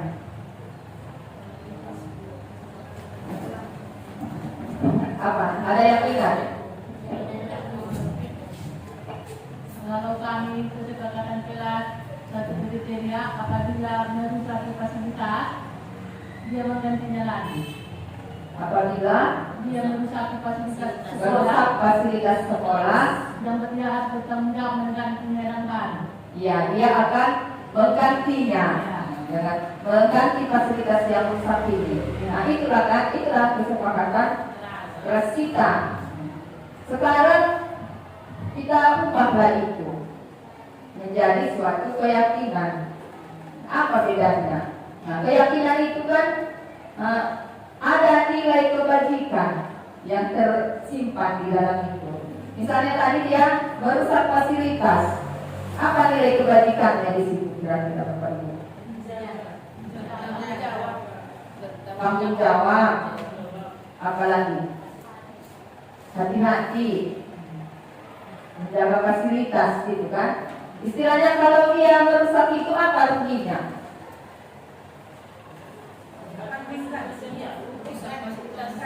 Mengganti. Selain itu bagaimana terhadap ada kerugian kan? Berarti nilai kebajikan apa di situ? Yang tersimpan. Tanggung jawab. Terus disiplin. Apalagi? Hati-hati. Boleh. Apa contoh fasilitasnya misalnya? Ibu. Gorden misalnya kan sudah merugikan, berarti memang disiplin tanggung jawabnya. Itu kan milik bersama. Berarti harus dijaga bersama kan? Nah itulah yang harus kita munculkan Bapak Ibu. Tadi kan kesepakatan kelas itu kalau merusak fasilitas sekolah maka mengganti. Nah sekarang itu harus kita ubah agar muncul di situ nilai kebajikannya. Yang pertama sekali apa yang kita ubah? Coba sini ya. Ini harus kita ubah menjadi kalimat positif. Berarti ini nanti harus kita ubah menjadi menjaga fasilitas sekolah. Jangan tidak merusak. Beda kan? Bapak Ibu. Nah, baru nanti kita munculkan itu nanti apa nilai kebajikannya di situ? Kita munculkan lagi kebajikannya bertanggung jawab. Berarti boleh kita tambah bertanggung jawab menjaga peraturan fasilitas sekolah. Seperti itu nanti. Ya. Kalau konsepnya sama, Bapak Ibu, kesepakatan kelas itu dengan keyakinan sama. Itu kan kita ambil dari curah pendapat kan? Apa pendapat kalian? Anak-anak, apa bagaimana kelas yang kalian inginkan? Begitu kan waktu itu Bapak Ibu. Nah, terus semua siswa sama-sama menyampaikan pendapatnya. Kita tampung, baru kita buat jadi yang sama kita satukan. Nah itu sama menurut keyakinan kelas juga seperti itu. Nanti bedanya di sinilah. Kita ubah menjadi kalimat positif. Saya juga baru sadar ini. Tidak boleh datang terlambat. Itu salah satu kesepakatan kelas kami. Berarti harus hadir tepat waktu. Itu dibuat bahasanya kalimat positif. Paham kan Bapak Ibu? Nah, baru apa nilai kebajikannya? Tanggung jawab. Nanti disertakan di situ. Kita buat kesepakatannya. Setelah itu kan kita sepakati, baru kita dokumentasikan, kita buat, misalnya dilukis boleh, menjadi poster, begitu ya, kita tempelkan. Ini.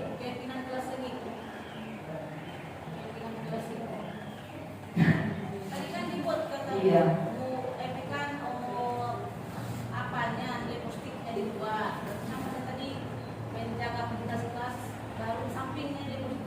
Iya, iya kita buat seperti itu. Karena ada prosesnya itu harus kita ubah menjadi kalimat positif. Ada. Berarti belum. Yang berwarna-warni Ini. dan jelas. Oh ini. Iya. Ini surat pendapat dari siswa-siswa kita. Dulunya di atas keyakinan kelas. Iya, ini maksudnya ini kegiatan pengumpulan keyakinan kelas. Ini belum, ini kertasnya. Jadi nanti langkah pertama ya, Bapak Ibu, untuk menyusun keyakinan ini. Yang pertama itu kita sampaikan dulu sama anak-anak. Nilai-nilai kebajikan itu apa? Sudah ya. Yang kedua kita buat sampaikan apa tujuan kita membuat keyakinan kelas ini. Nah setelah itu kita ambillah surat pendapat dari semuanya. Nah kita sampaikan begini apa yang kalian impikan, kelas yang bagaimana yang kalian impikan, bagaimana kita bersikap antara siswa dengan siswa, siswa ke guru akan itu terutama. Ada malah kemarin dia ke sekolah, ada kemarin itu yang surat pendapat, ada yang buat listrik dilengkapi Bu. Berarti itu memang harapannya kan, gak bisa kita tolak. Tapi mungkin kalau itu saya simpan waktu itu, nanti saya sampaikan ya kepada Bapak Kepala atau siapa nanti. Apa Bu? Tadi kan saya kan kata Bu Eki kan beda kesepakatan kelas dengan keyakinan kelas. Kita Ya. kan rata-rata di kelas itu masih membuat kesepakatan dulu Ya. sampai keyakinan kelas. Ya. Beda yang saya lihat bedanya kalau di keyakinan kelas ada dimunculkan nilai positifnya, ya kan? Ya. Kalimatnya harus diubah menjadi kalimat positif dan mengandung nilai kebajikan. Mengandung nilai kebajikan itu, yang mengandung nilai kebajikannya yang apa yang hal baru bagi saya kan? Ya. Sudah dibuat kali positif, baru disertakan lagi mengandung apa tadi? Nilai kebajikan. Nilai kebajikan itu ya, sertakan, ya kan? Ya. Berarti bentuknya nanti realnya sudah kita buat nanti keyakinan kelas itu baru di bawahnya ke sampingnya dibuat nilai kebajikannya seperti itu. Boleh di misalnya keyakinan kelas itu boleh langsung di kalimatnya, ya boleh tersirat gitu. Tapi ini sudah diketahui oleh kita semua di kelas itu. Pada saat pembentukan sudah kita sampaikan. Kalau misalnya ini memang biasalah Bu ya, belum sempurna, kami masih belajar. Ini terus ya kan masih belajar. Iya, siap. Seperti kemarin kalau yang saya buat ini kan Bu, ini proses bagaimana kan menempeli kertas. Setelah tadi apa impianmu? Setelah apa tadi impiannya? Coba kami kasih sticky note, baru langsung tempel, kan?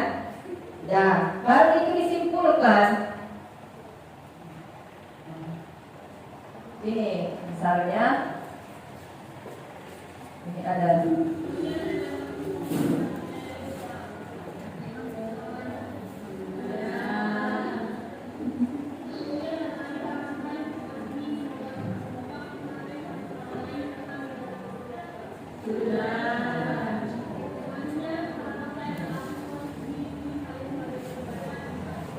kurang jelas suaranya ya. Nah ini kegiatannya. Setelah muncul tadi seperti ini, agar semua ide dari siswa kita tertampung, itu kalau ada yang sama kita kumpulkan. Misalnya ada yang ini, semoga kelas ini saling menghargai. Rupanya di sini juga saling menghargai. Itu yang satu poin. Kita tulis saling menghargai. Ini contohnya, tapi agak kecil ya.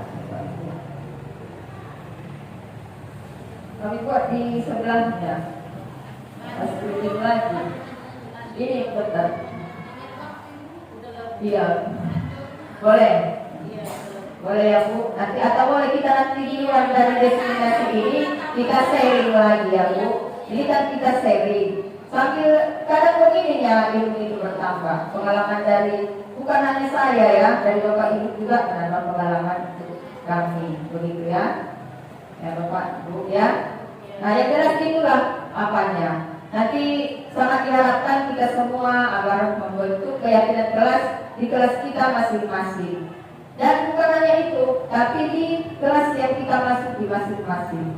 Misalnya kita masuk di kelas 10-1, kita buat lagi keyakinan mata pelajaran. Boleh. Kalau misalnya ada lagi di situ, atau kita sesuaikan dengan keyakinan kelas yang sudah ada, kita yakinkan lagi begitu, Bapak Ibu.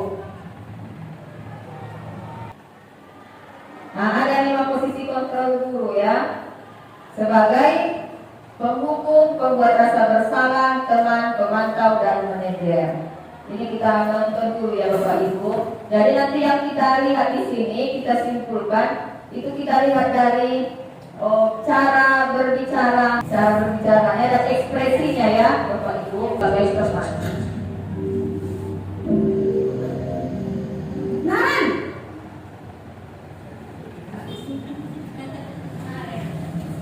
Selamat pagi Bu. wah, sudah jam berapa ini nak? Terlambat lagi ya sayang.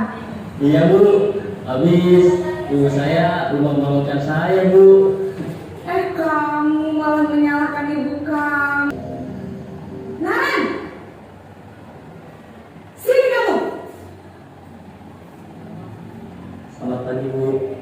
Selalu terlambat. Kamu deh, pasti terlambat.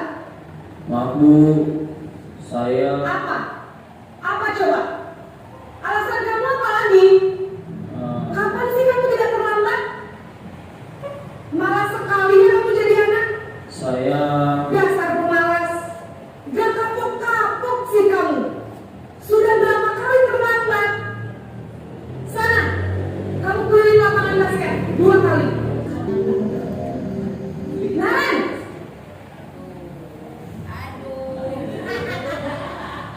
selamat pagi Bu. Naren, apa peraturan sekolah kita tentang jam berapa dan akan diingatkan oleh kakak dan ibunda Naren ya? Ada lagi yang mungkin perlu dilakukan Naren agar tidak terlambat bangun lagi. Tidak ada Bu. Baik Naren, terima kasih untuk kerjasama kamu. Sekarang kamu perlu kembali ke kelas untuk belajar. Baik Bu, terima kasih. Ya. Sudah kelihatan tadi kan perbedaannya. Apa yang bisa disimpulkan? Silakan Bu. Kalau saya lihat peran sebagai manajer lebih cocok, lebih bagus untuk kondisi anak-anak sekarang. Ya, Dulu sebagai manajer. dulu sebagai manajer. Ya bagus sekali. Memang idealnya. Itulah memang kondisi yang ideal. Idealnya ya. Namun tidak seperti itu. Berusaha. Nah, tantangannya bersedia tidak siswa kita, kan seperti itu juga. Nah, yang idealnya itulah memang. Jadi untuk mencapai yang ideal ini pasti butuh tantangan, butuh proses. Ayolah demi ibu sebagai teman. Ini yang keempat tadi pemantau. Iya, ini konsekuensi. Pemantau itu identik dengan konsekuensi nanti. Nah, ini sekarang coba jawab masing-masing aja. Penghukum masih penghukum ya selama ini. Nah, berarti sebagai apalah refleksi untuk diri kita masing-masing ya. Kalau yang idealnya itu manajer, di atas itu, di bawahnya sedikit sebagai pemantau. Nah, jadi nanti kita konsekuensi kita hubungkan ke keyakinan kelas gitu. Karena tadi kan kalau tidak bisa menemukan motivasi intrinsik, mungkin dia butuh motivasi dari luar kan itu Bapak Ibu ya. Apalagi ini nanti terakhir adalah SBK-nya biar selesai segitiga restitusi. Nah ini tadi prosesnya. Sebenarnya yang mana segitiga restitusi itulah yang dibuat oleh yang tadi berperan sebagai manajer. Itulah proses restitusi itu. Manajer itulah kondisi ideal guru dan dia dapat melaksanakan proses restitusi untuk menyelesaikan masalah. Itulah sebenarnya. Kan dari pertanyaan-pertanyaannya tadi. Karena restitusi itu ini ada 3. Yang pertama, validasi tindakannya, menstabilkan identitas dulu. Kita stabilkan dulu identitasnya. Boleh, ya boleh. Bahkan terlambat. Kenapa bisa terlambat? Gak apa-apa, gitu kan? Terus, kenapa bisa terlambat? Nah, itu validasi tindakan yang salah. Itu biasanya untuk memenuhi kebutuhan dasarnya. Tapi kita yakinkan dia ada cara lain yang lebih baik. Begitu ya Bapak Ibu. Terus kita tanyakan keyakinan. Keyakinan mana yang sudah dilanggar? Gitu. Nah, terus apa solusinya? Itulah contoh nyatanya.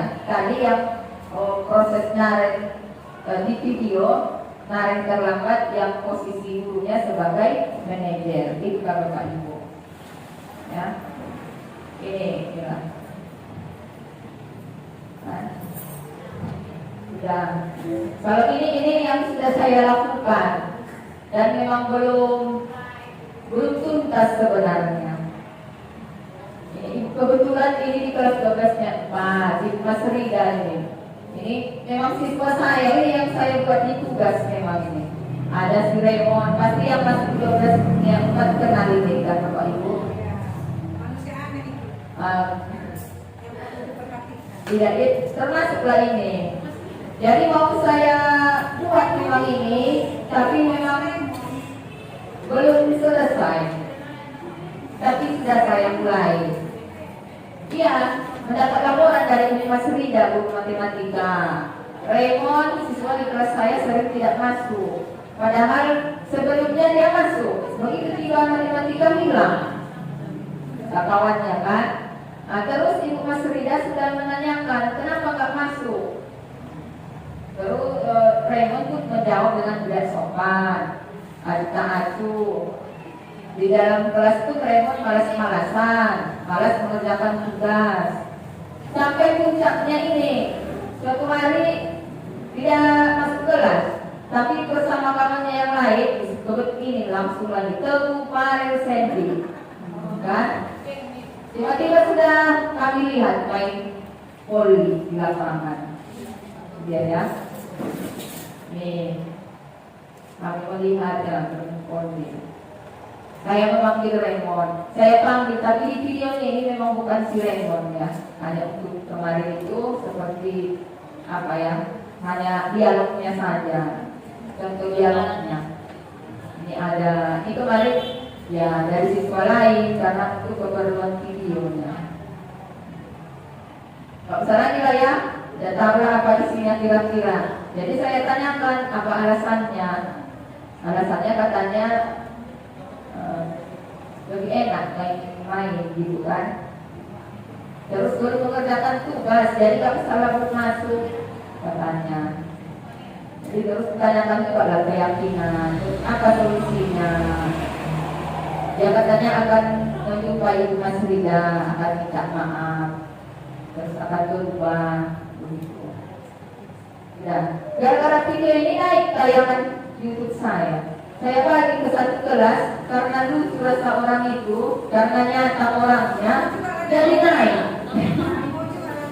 Yang biasanya hanya berapa orang, tiba-tiba jadi naik. Karena memang orang berarti kita ini pun ingin melihat contoh yang nyata berarti. Kenapa nggak si Raymond Bu, kata orang itu? Belum sempat ibu waktu itu karena tagihan tugas. Tapi memang rencananya akan dibuat sama si Raymond begitu kan? Karena memang dia lah di situ kan? Sama-sama tahu lah dia lah di situ oknumnya.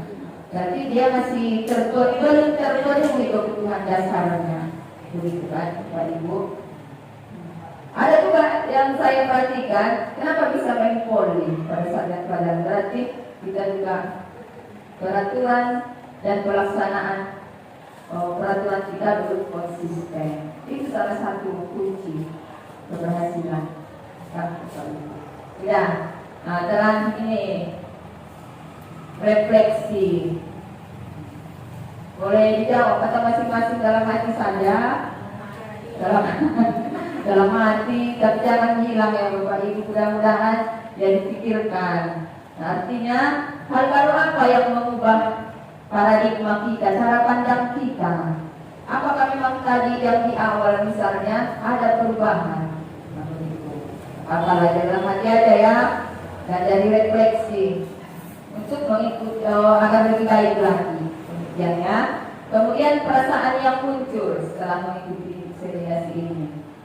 Mungkin perasaannya, contohnya ya, saya makin termotivasi untuk melakukan perubahan dalam pembelajaran saya.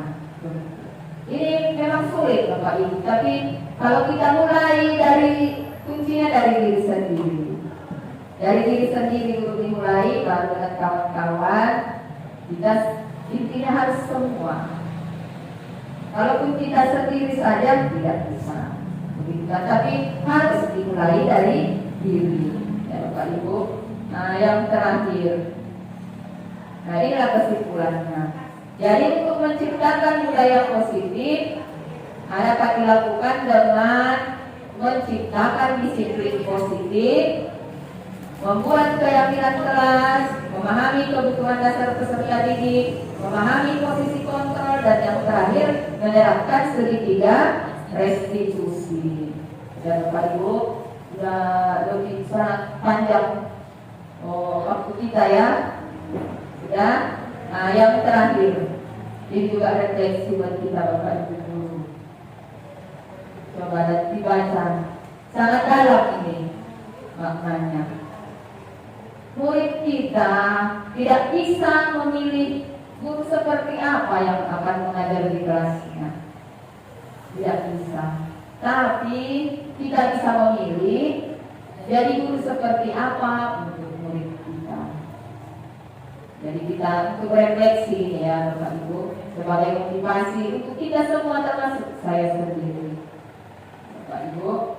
Nah jadi demikianlah diseminasi untuk hari ini. Saya ucapkan banyak terima kasih kepada Bapak Ibu yang masih mendengarkan sampai akhir. Ini merupakan dukungan yang sangat besar buat kami agar kami lebih semangat lagi untuk mengikuti pendidikan guru penggerak ini yang masih sangat panjang dan sangat membutuhkan pengorbanan, terutama kesehatan Bapak Ibu. Ini saya sebenarnya ini kurang sehat, parfumnya pun tidak kayu putih. Hari ini. Jadi saya akhiri dengan salam. Assalamualaikum warahmatullahi wabarakatuh.